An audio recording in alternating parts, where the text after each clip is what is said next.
Assalamualaikum warahmatullahi wabarakatuh. Hai guys, selamat datang kembali di channel ID Indra Dana. Hari ini kita akan mengangkat kisah seorang ilmuwan hebat dan orang pertama, seorang wanita yang memenangkan dua hadiah Nobel dalam dua bidang ilmu yang berbeda, yaitu fisika dan kimia. Sebelumnya, jangan lupa klik subscribe, like, dan komen di bawah ini untuk agar channel ini bisa berkembang. Nama lengkapnya adalah Maria Salomea Sklodowska. Lahir tanggal 7 November 1867 di Warsawa, Polandia. Maria dilahirkan dari pasangan yang sederhana yang bekerja sebagai pengajar. Nah, Maria ini yang dipanggil oleh Manya waktu itu oleh keluarganya adalah anak bungsu dari 5 bersaudara. Ayahnya bernama Władysław Sklodowski, adalah seorang profesor matematika dan fisika, sedangkan ibunya Boguska ini adalah kepala sekolah khusus perempuan. Masa kecil Maria sangat sederhana, guys. Maria kecil saat itu tinggal di wilayah yang dikuasai oleh Rusia. Jadi Polandia ini waktu itu masih dijajah oleh Rusia, guys. Nah, yang pada waktu itu Polandia itu masih dikuasai oleh Rusia. Ayah Maria ini dikenal sebagai negara yang pro Polandia. Nah, kalau pro Polandia dijajah oleh Rusia, pastinya karena harta semuanya akan disita oleh Rusia. Tidak hanya menghadapi kesulitan keuangan, Maria juga kehilangan ibunya juga karena TBC ketika Maria baru berusia 10 tahun. Maria muda dikenal sebagai anak yang cerdas, guys. Dia memiliki rasa ingin tahu yang besar dan ingatan yang luar biasa. Berkat kecerdasan beliau, atau dia maksudnya beliau, dia meraih medali emas akhir sekolah menengah. Ayah Maria ini sangat mendukung nih minat Maria dalam dunia pendidikan. Sayangnya, karena itu guys, karena keterbatasan dana, Maria tidak mampu melanjutkan studi ke jenjang yang lebih tinggi. Nah, di Universitas Warsawa hanya menerima laki-laki saja waktu itu. Namun dengan semangat belajar yang kuat, Maria masih membuktikan bahwa dia bisa bersekolah, dia bisa belajar walaupun di dalam bunker atau di tempat yang tersembunyi jauh dari pemukiman, jauh dari negara Rusia, jauh dari jajah Rusia ya, jauh dari ya tentara Rusia lah intinya. Belibet amat. Maria bekerja sebagai guru dan pengasuh anak di waktu luangnya dan selalu meluangkan waktunya untuk belajar fisika, kimia, dan matematika. Dia nih tujuannya untuk bekerja ini berharap dia juga membantu kakak perempuannya, namanya Bronislawa. Nah, untuk melanjutkan studi kedokterannya di Paris, Prancis. Karena dia berpikiran bahwa semoga kelak Bronislawa ini dapat mensponsori studi Maria di kemudian hari. Yes, benar saja. Ketika Maria sudah beranjak untuk berkuliah pindah ke Paris, untuk semuanya menjadi bantuan dari Bronislawa sendiri. Nah, semua dibayarin oleh kakaknya, guys. Ya, hebat kan saudara ini berdua. Oke, pada tahun 1891 Maria menetap di Prancis dan melanjutkan studinya di Universitas Sorbonne di Paris. Sejak tinggal di Paris, Maria mengubah namanya dari Maria menjadi Mary. Itu sebabnya sampai saat ini kita mengenal wanita hebat ini bernama Mary. Saat belajar di Paris, Mary sangat tertarik mempelajari dunia fisika dan matematika. Namun nih, selama hidup di Paris, dia eh, punya ya mengalami keterbatasan dana juga, guys. Jadi dia kuliah tapi makannya agak susah karena makan apa adanya. Nah, dia sempat masuk ke dokter, masuk dirawat di rumah sakit, didiagnosa menderita gizi buruk. Nah, tapi walaupun dia menderita gizi buruk dan dia ya ibaratnya busuk lapar lah mungkin, dia juga masih bisa meneliti dan menghadiri kuliah umum. Nah, kuliah umum seperti itu, kuliah umumnya dia itu dihadiri oleh ilmuwan-ilmuwan seperti Paul Apple, Gabriel Lippmann, dan Edmond Bouty. Mary kemudian memperoleh gelar sarjana fisika pada tahun 1893 dan gelar sarjana matematika pada tahun 1894. Ia mulai bekerja di laboratoriumnya milik Lippmann tadi ya guys, pada tahun 1893. Nah, suatu hari di tahun 1894, saat musim semi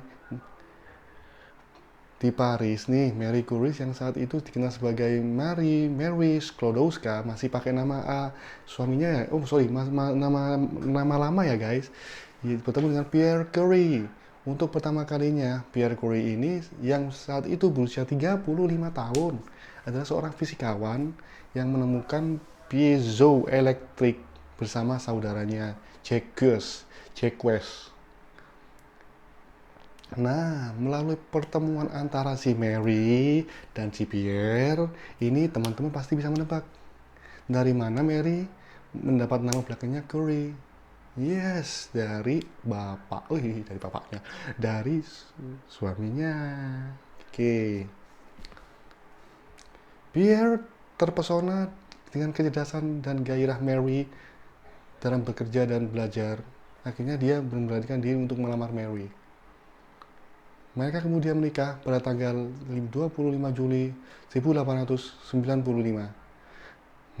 Bisa dibayangkan ya guys, dua orang yang memiliki semangat dan impian yang sama untuk bekerja. Mereka melakukan banyak penelitian dan saling mendukung. Nah, pastikan kalau sudah saling mendukung, otomatis tak butuh waktu lama nih, hanya 3 tahun. Kedua pasangan ini akhirnya menemukan sesuatu yang sangat-sangat penting di dunia ini guys, di dunia pendidikan dan dunia kedokteran ya mungkin ya di dunia kedokteran dan kesehatan, yaitu namanya polonium dan radium. Untuk membahas penemuan yang bagus ini, kita akan kembali nih, kita flashback dulu nih pada tahun yang lalu. Di tahun 1896, ternyata polonium ini sudah ditemukan oleh ilmuwan yang bernama Henry Becquerel. Secara tidak sengaja menemukan bukti radioaktivitas dalam garam uranium saat melakukan penelitian menggunakan sinar X. Nah, Henry Becquerel ini menjadi penemu pertama yang menemukan bukti radioaktivitas itu memang ada gitu loh. Tapi penemuan ini masih belum sempurna, guys. Nah, untuk menyempurnakan ini akhirnya pasangan ini yaitu si Marie Curie dan Pierre Curie itu mendalami penelitian ini. Dia mendalami mineral-mineral yang terkandung di dalamnya. Coba. Akhirnya Mary melakukan percobaan dengan sinar uranium. Hasilnya Mary menemukan bahwa pancaran uranium bersifat konstan dalam arti tidak terpengaruh oleh bentuk atau keadaan uranium. Dengan penemuan ini, Mary berhipotesis bahwa cahaya konstan berasal dari struktur atom unsur. Mary kemudian menyebut fenomena ini sebagai Radioaktivitas ini adalah penyempurnaan dari penemuan dari Henry Becquerel yang tadi ya guys.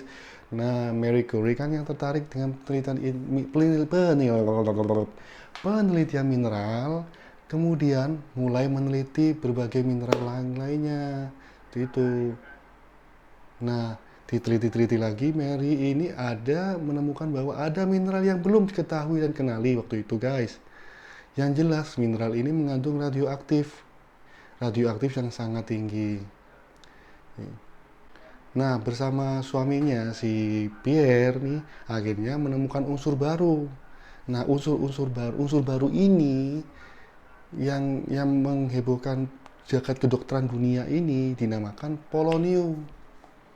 Nah, polonium ini diambil dari negara kelahiran dari Mary, Polandia. Oke. Nah, pada tahun yang sama nih, Mary juga berhasil menemukan radium.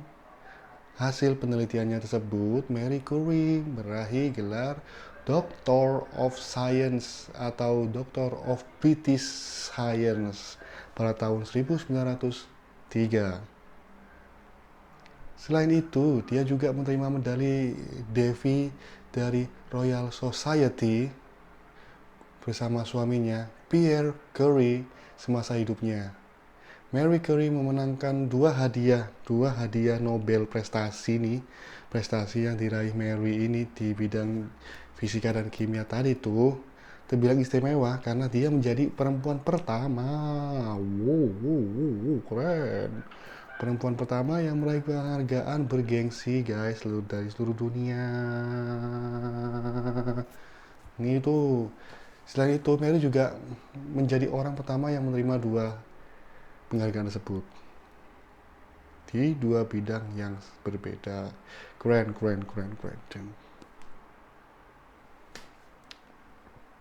Nah, kapan nih si Mary ini mendapatkan hadiah Nobelnya guys? Yes, pada tahun 1903 Mary bersama suaminya berbagi. Ternyata di hadiah Nobelnya ini dia berbagi nih, yaitu tahu kan Henry Becquerel, karena Henry yang menemukan pertama kali, tapi si Mary dan suaminya yang menyempurnakan. Akhirnya dia mendapatkan dua-duanya dapat penghargaan atas kontribusinya tadi. Jadi Henry Becquerel tadi menemukan radioaktif, ternyata disempurnakan lebih yang bagus lagi dengan Mary dan Pierre tadi guys.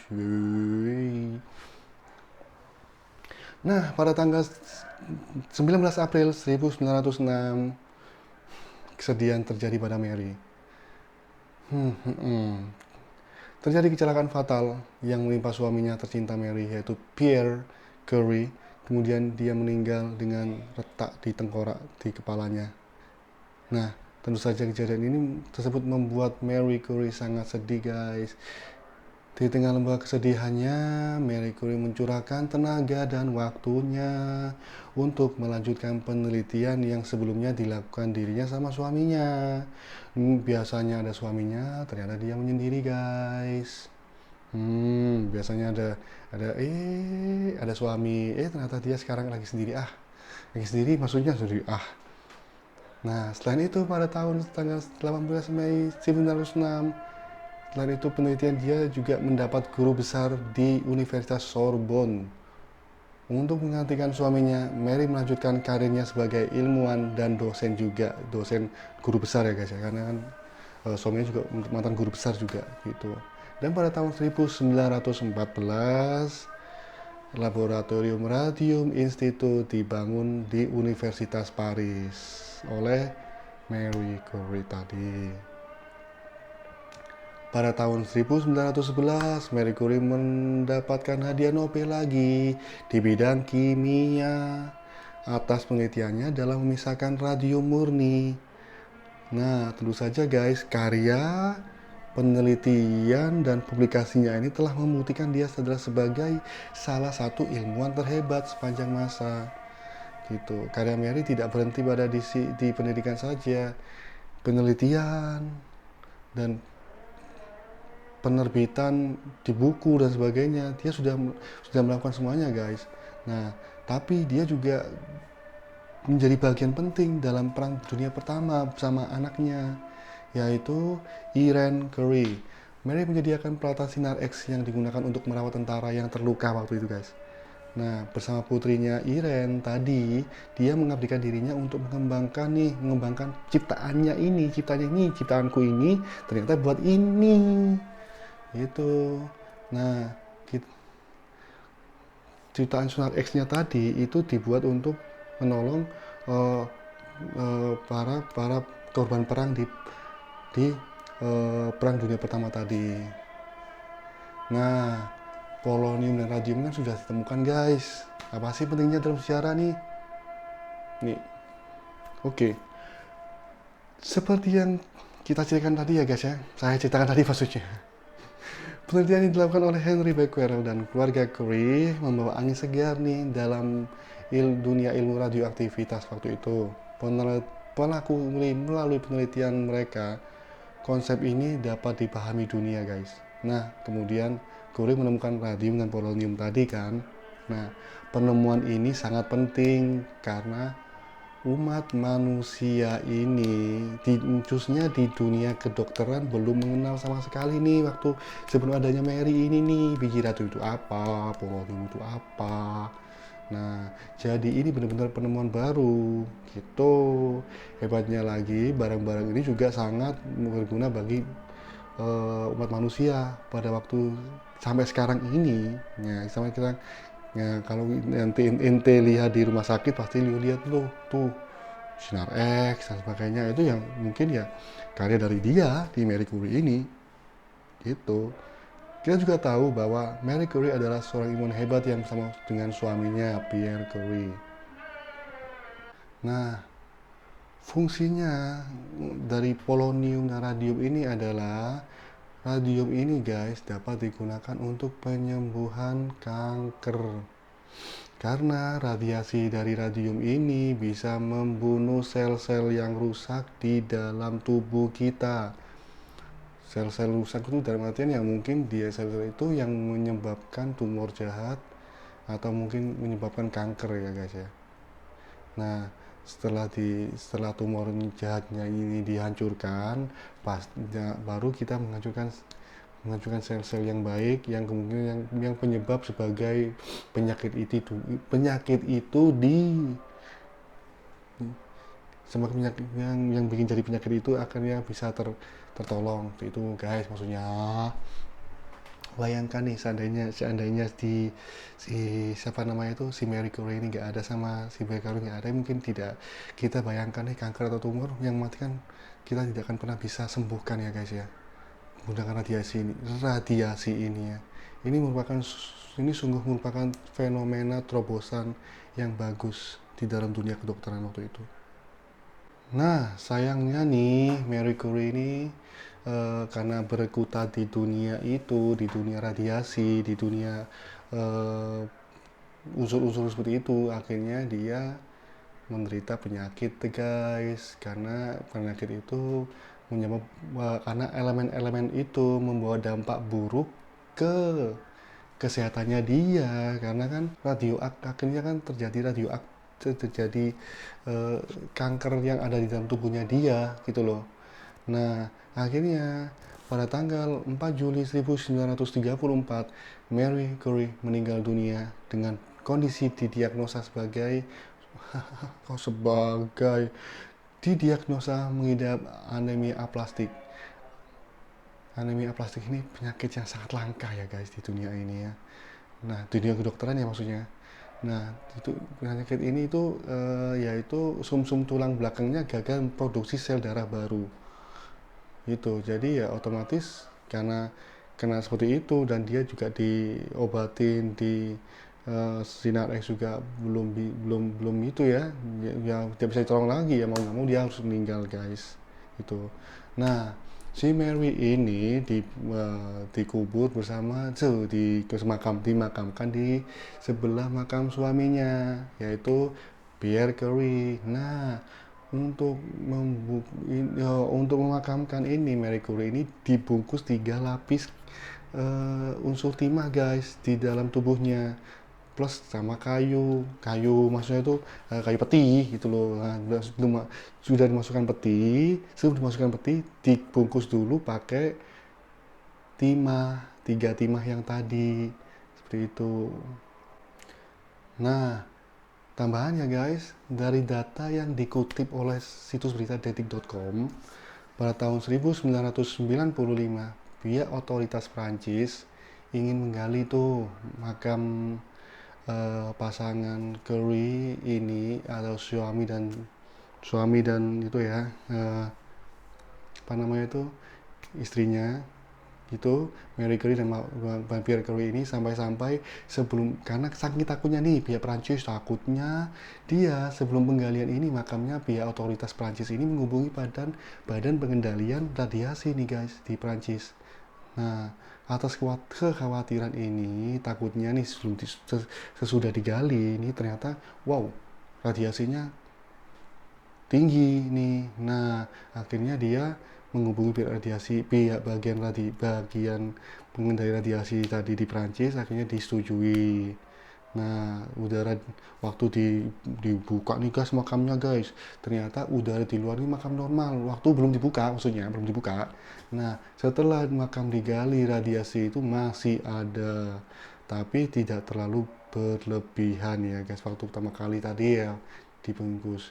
Nah, ternyata efek dari dibungkus dengan kimia tadi, dengan lapisan timah tadi, akhirnya mayat dari Marie Curie ini masih utuh guys.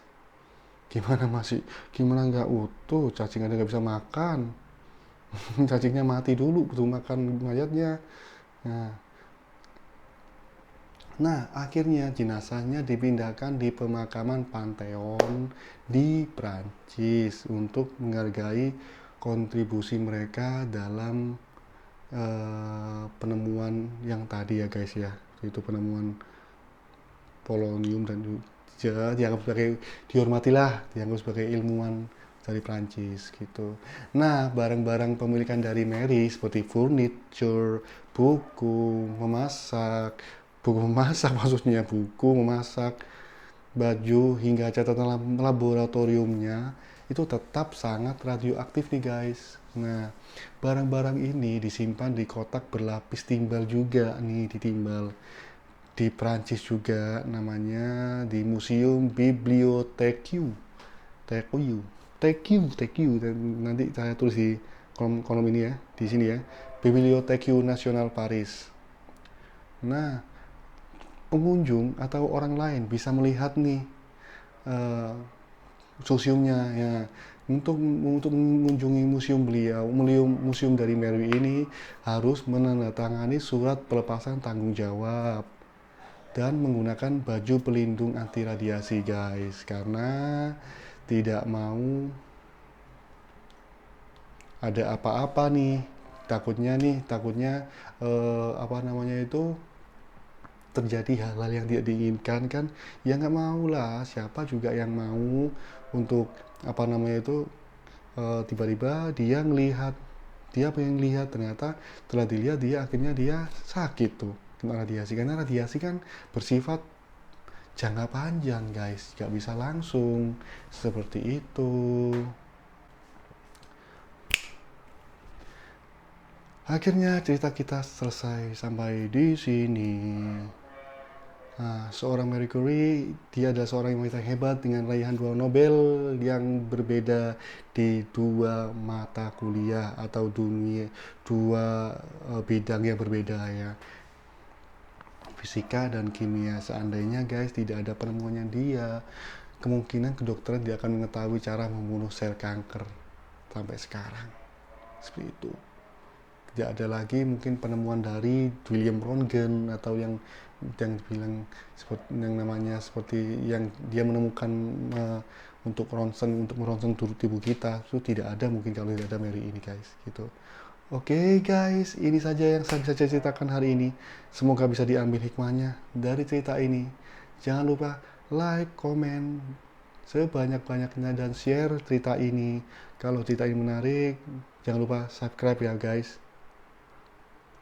Saya berharap mudah-mudahan channel ini bisa berkembang terus ya. Assalamualaikum warahmatullahi wabarakatuh. Terima kasih.